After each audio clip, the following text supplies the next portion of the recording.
Hello everybody, welcome to my Patreon. This is actually the first video that I'm actually recording on Patreon. So if there's any kinks, then I'll make sure to get them out. But today I want to talk about Etude number 1. Something you can find all the tabs on, probably under this video, if you're watching on Patreon. If you're watching on YouTube, you probably have to go to Patreon to go into my tabs. It's literally £2 a month, it'll save you a bunch of hassle, and you'll learn something new probably. So let's get straight into this with Etude 1. The point of this etude is to be able to go between techniques really easily. In this case, we're doing kind of ultimate picking and being able to go into sweep picking, which is something that's very, very useful when it comes to actually wanting to play what you want to play. First of all, let's hear how the etude sounds.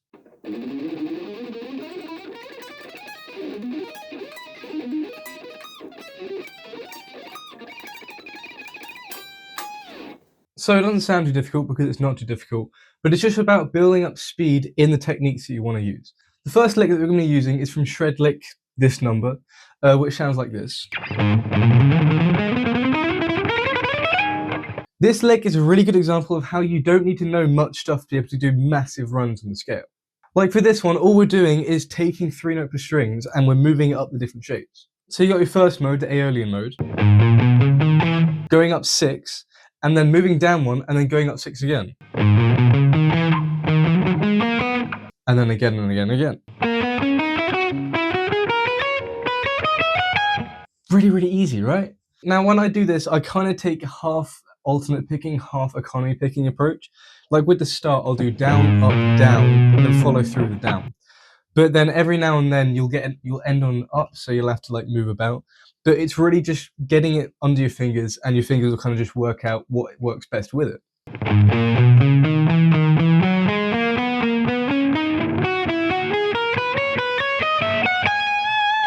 It's also a really good way to shift your fingers, because there's a lot of positions where you kind of have to jump a little bit.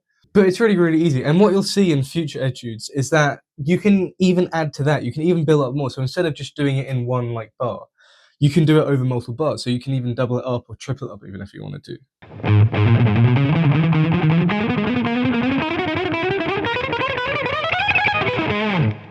Which obviously, it's the same run, but you get twice as much use out of it, which my chemistry teacher always says it's money for old rope. So money for old rope, I guess. But it sounds like a difficult riff, but it's actually really, really easy. But anyways, next, let's get on to the next part, which is a little bit of sweep picking, because we will have a bit of sweep picking. And it's just running through 2 different positions.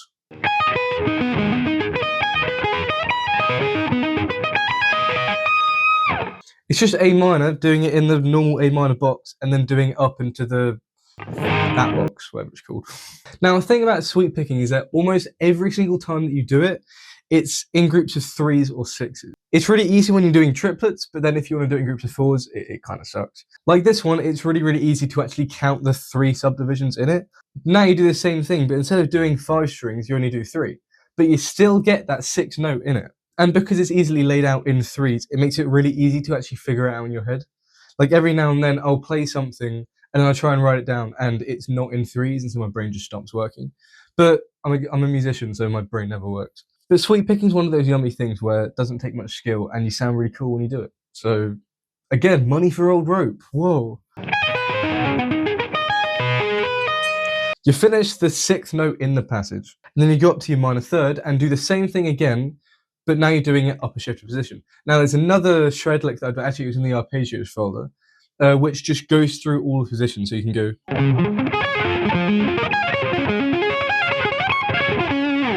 Which, have a look at that, because that's literally all of the arpeggios you're ever going to need when you're playing. Well, that's when you're doing basic triads. And so give that a check. That's arpeggio number, that one. So go have a cheeky little peek at it. But anyway, we're doing the same passage we're doing here. We're doing it upper position. And then, if I can hit the right fret, it's just hit the top note. So with the top notes of your arpeggios, you're literally just going.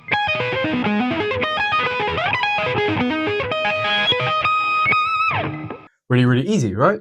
And then, again, it's more easy stuff. I know I'm saying it's easy over and over and over again, but it literally is, and it makes you sound really good. Doing the diminished run. Now, I will have an entire video about diminished runs going up soon. And the great thing about them is that they use the same notes no matter what inversion you do. So literally anywhere.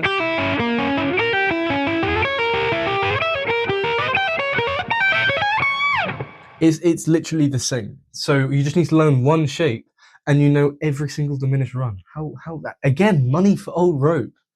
That's gonna be my new saying. Like David's got in my head. So now we're just following the same arpeggios with the same subdivisions even, and you're just running up, back up to reach that high note again.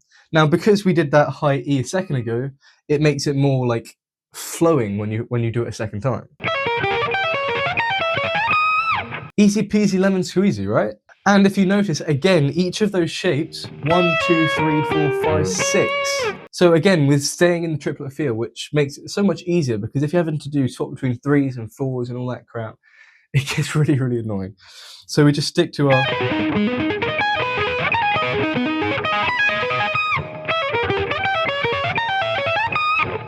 So I go over the fingerings and the picking strokes for each of the individual arpeggios in the videos that you will see on Patreon. And so I definitely recommend, even if you know what the notes are and what you're doing, at least just give it a listen, because I might be doing something slightly differently, and it might make it way easier for you guys, which, you know, that's the point of me being here. A good rule of thumb is that you want to maximize your downstrokes when you're going that downwards, and you want to maximize your upstrokes when you're going that way. If you give it like a proper thought and like, oh, what do I actually need to do? It might become way, way easier. Because like when I've tried to like show my dad some sweet passages, he tends to like do downstrokes, and obviously you can't build massive amounts of speed with that, which is probably why you're here. But it's just about being more comfortable with the pick direction that you're using. Like obviously you're a guitarist, you probably find it way easier to do downstrokes than you do upstrokes. So just, even if it's just practicing that, just practicing those upstrokes over and over and over and over again might make it so much easier for when you do them together. Because if you can do 1 and you can do 2, then you can do 1 and 2 together, probably. If you can play slow, you can play fast, I'm telling you. So that's the second part of the lick, really, really easy. And then the next one comes from another shred lick that we've done, which is a very, very Yngwie Malmsteen thing to do. Like in, I think it's Jet to Jet, he plays...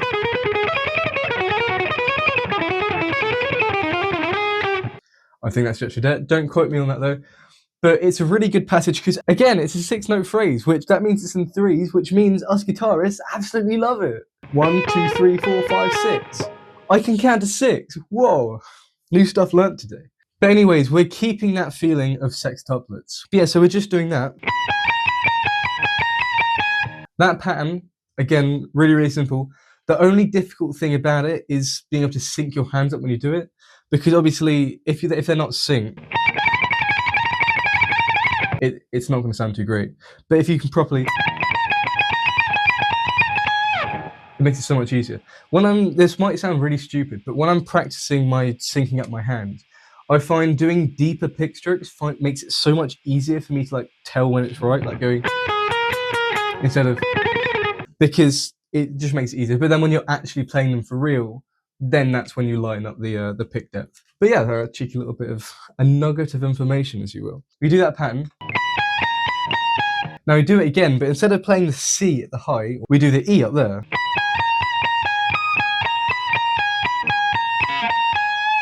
And then on the 4th time, instead of going up to the E, we just go to the harmonic minor, which is the raised 7th.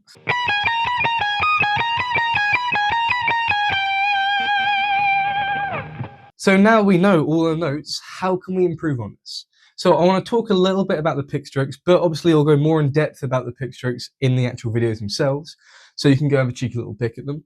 The list at the start of the video, just have a look at that, and then boom, you'll be absolutely golden when it comes to this. And then you can go on to something new. So as I said before, with this first riff, it's kind of like ultimate picking, but every now and then when you hit a down string, you go into the next one, which, or at least I do, because I find it way easier than doing just strict ultimate picking. Sorry, Paul Gilbert. So how I do it is what? Down, up, down, down, up, down. And then repeat that.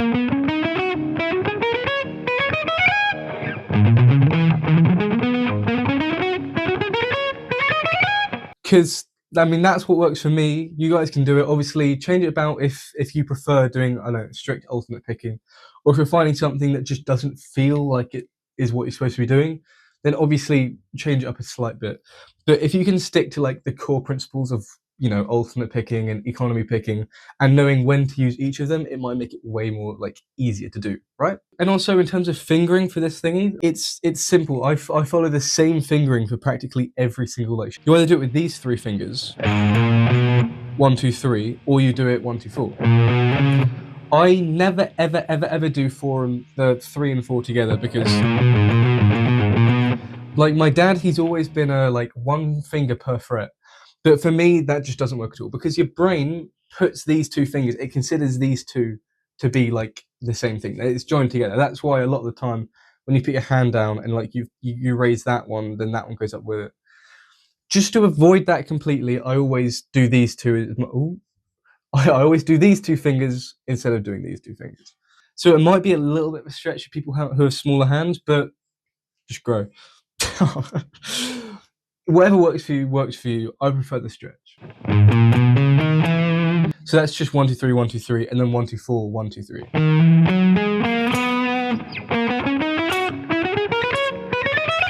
In some cases where you've got 2 whole steps, I will do 1, 2, 4, but sometimes I'll do 1, 2, 3. Like when it goes up to really high frets, I feel like 1, 2, 4 is like way too crowded. So I'll do up there, but then if I'm doing it like down here, I'll do. So again, it's just changing on the fretboard. Whatever works for you. That's the way that I do it. Give it a go. If it doesn't work, it doesn't work. If it does work, absolutely beautiful. Now, the arpeggios follow basically the same fingering. It's pretty much just one finger per fret, which if you don't know, it's just, you got 4 frets, 4 fingers. You can do the math. And it's just following that. So it's 4, 1, 2, 3, 3, 4, 1. God, that was such a ball ache to count, but yeah. And then with the second one, you follow the same thing. Now, some people use their pinky up on when you're doing this arpeggio.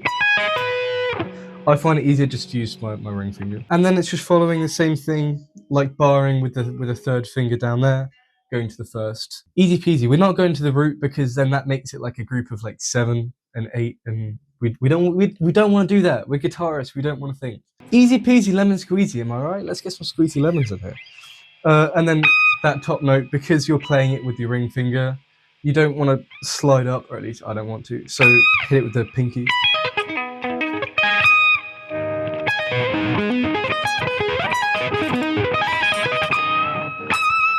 In fact, I was talking to someone the other day and they were telling me how much they hate using their pinky on the guitar. And it's one of those things that you just got to keep going at it, because the pinky, it sucks, but you kind of need it when you're playing. But that's a story for another day. So anyway, that's a story for another day. So these diminished runs, their fingering is a little bit weird because I've noticed when I do certain shapes, this is not going to make any sense, but when I do certain shapes, I'll do it the normal way, which with these fingers. But sometimes I'll do it without my pinky. So instead of using my pinky for the first one, I just use my ring finger. But I'm trying to get into the habit of doing it not.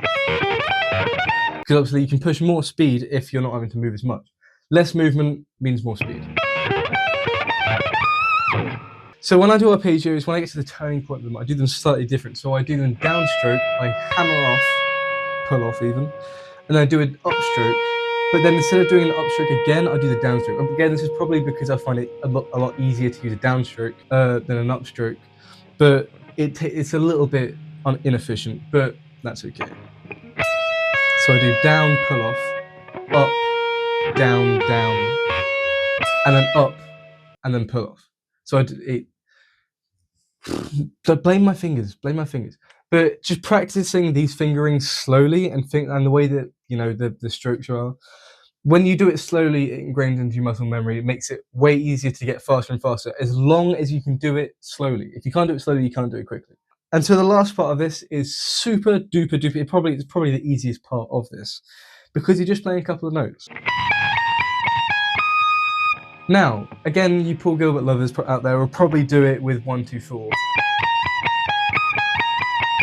But I'm not mental, so I'm going to do it the normal way and do 1, 2, 3.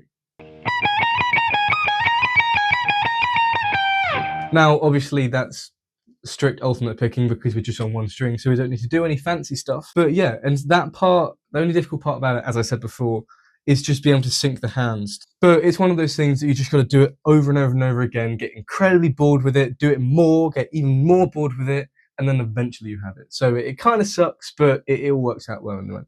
Because once you can do it, it's kind of hard to not be able to do it, which might make no sense at all. But trust me, that's kind of how things happen. All right, I'm not a man of many words. Well, I'm a man of many words. They're just repeatedly underused and silly. So what I'd recommend when you're playing this is split into 4 sections, right? You've got your riff going up, you've got your A minor arpeggios, you've got your diminished runs, and then your cheeky little Ingve at the end. What I'd recommend is practice those 4 sections individually. Once you've got them at like really comfortable and you can just play them, it doesn't have to be at the full. I think I did 120 on the actual like tab itself. It doesn't have to be 120, but just feeling comfortable enough to be able to just play them. Practicing just the like transitions into each of them. So like when you do the first riff up to the arpeggios, even just practicing that over and over again.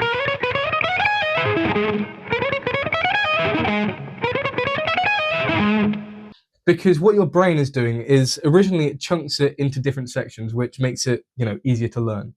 But now that we know the sections, we want to be able to smush the chunks together like Lego and build it into like a proper phrase that we can use to actually flow through what we're playing, which is the point of this etude. I forgot the name of it then. Those second transitions probably a bit easier than the first one. But if it's easier, takes less time to do. If it's harder, that's something you need to work on. And so there you go. That's the entire riff. Well done. Good job. I'm proud of myself. This is the first video. Obviously, there will be way more about the specific licks that we do, like the first run, where we focus on all the different specific picking strokes, all the tips and advice and all that stuff, as well as the fingering and just general advice on how you can build up the specific licks. And also they're tailored into other things too. So once you've got them down, it's a really great foundation to have so you can do these etudes in the end. And so, yeah, get to practicing, have fun, and drop a comment. Let me know how you found this. And let me know what I can do better in these videos. And I will see you in the next video. So bye-bye, my beautiful shredder. I'll see you soon.